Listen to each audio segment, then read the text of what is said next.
Les tournesols par Marc Lavoine sur IDFM 98 ou idfm98.fr. Et si vous nous rejoignez, nous abordons maintenant la deuxième partie de notre nouvelle émission Décryptons le monde, en présence de Gérard Vespierre, notre analyste géopolitique. Vous nous proposez, cher Gérard, d'évoquer les impacts de la nouvelle administration américaine sur la politique étrangère des États-Unis. Continuité ou rupture, selon vous, entre les deux administrations, celle des républicains avec Donald Trump et les démocrates avec Joe Biden? Bonjour Jacqueline.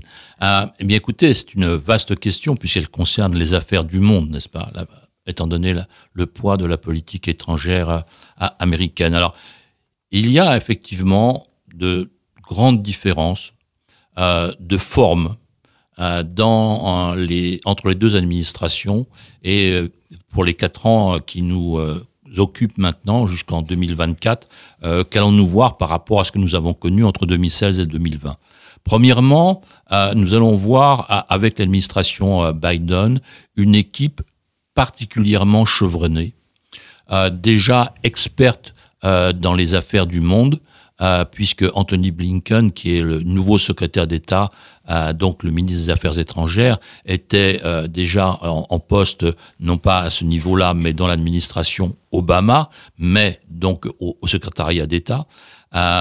Donc, deuxièmement, vous allez avoir une continuité de compétences aussi avec au Pentagone un général qui va être à même donc de mener les affaires militaires des États-Unis. Donc des grandes compétences. La même chose dans le dossier iranien. Le responsable des négociations a déjà connu les négociations de 2015. Donc des grandes compétences. N'oublions pas que le premier ministre des Affaires étrangères, donc le premier secrétaire d'État de Trump, était le président d'ExxonMobil, Rex Tillerson. Alors, c'est un homme bien sûr habitué aux négociations, aux contrats. Oui, donc on retrouve à la sensibilité de l'ancien président aux négoces et aux contrats, mais c'était pas un habitué des chancelleries. Donc deuxièmement, un grand changement dans la perception que l'administration américaine veut donner de sa politique au peuple américain. Il a été clairement dit et tout de suite que la politique américaine se ferait au bénéfice, la politique étrangère se ferait au bénéfice des Américains et des familles américaines. Et donc ça, c'est une vision nouvelle qui s'implante. Deuxièmement, que l'Amérique se chargera de faire à l'extérieur des changements ou des opérations qui bénéficieront aux États-Unis et de faire aux États-Unis des changements qui bénéficieront à l'extérieur. Donc il y a un souci vraiment important de communiquer avec le peuple américain. Et troisièmement, par contre, aucun changement dans les priorités. La priorité numéro 1 restant la Chine, la numéro 2 étant la limitation de l'influence russe, et troisièmement, les rapports avec l'Iran de l'imam Khomeini. Alors, vous évoquez la Chine. Le président Joe Biden des États-Unis vient de lancer par vidéoconférence une réunion avec les dirigeants de l'Inde, du Japon et de l'Australie. Est-ce précisément une volonté d'alliance de ces 4 pays contre la Chine? Et si oui, y a-t-il une ou des différences entre les administrations républicaines et démocrates au sujet de la Chine? Intéressant. Écoutez, je crois qu'il faut voir à nouveau le temps. Et on s'aperçoit, si on regarde ce qui se passe depuis une quinzaine d'années entre les États-Unis et l'Inde, une volonté américaine, depuis donc de nombreuses administrations, de se rapprocher du géant indien. Alors, il y a deux approches. Une première approche qui peut être considérée comme économico-militaire, l'Inde étant un des tout premiers clients, ou peut-être même le premier client de l'armement russe.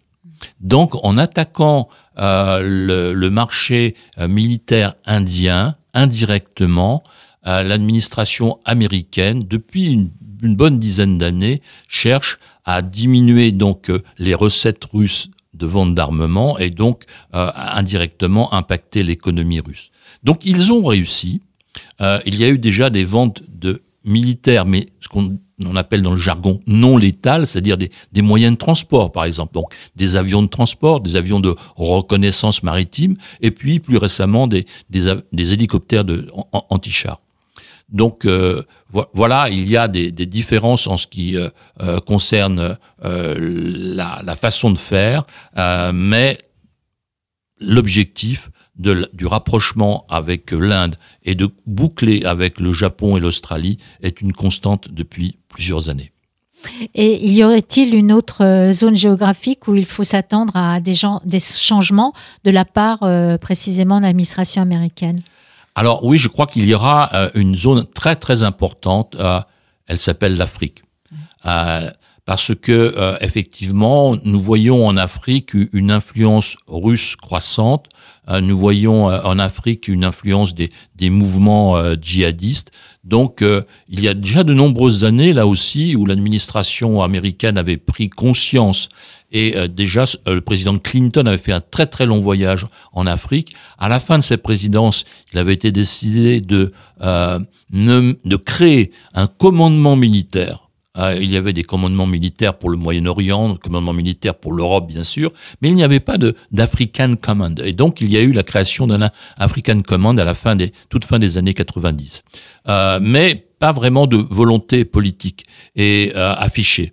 Et je crois que là, il y a vraiment une prise de conscience de l'importance stratégique au sud de l'Europe, de l'Afrique, de l'importance stratégique maintenant d'1,3 milliard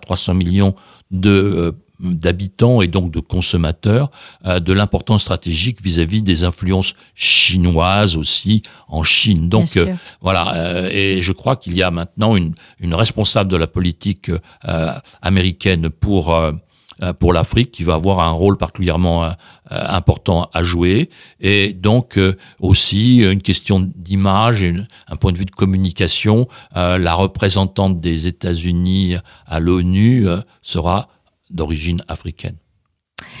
Merci Gérard, ce sera le mot de la fin. Merci Gérard Vespierre pour votre décryptage dans des régions du monde aussi diverses que le Moyen-Orient, l'Asie et l'Afrique. Un regard intéressant et toujours pertinent. Je vous donne maintenant rendez-vous ainsi qu'à nos auditeurs jeudi prochain à la même heure, 9h30, pour un nouveau numéro de Décryptons le monde. Et d'ici là, prenez soin de vous. Merci à vous.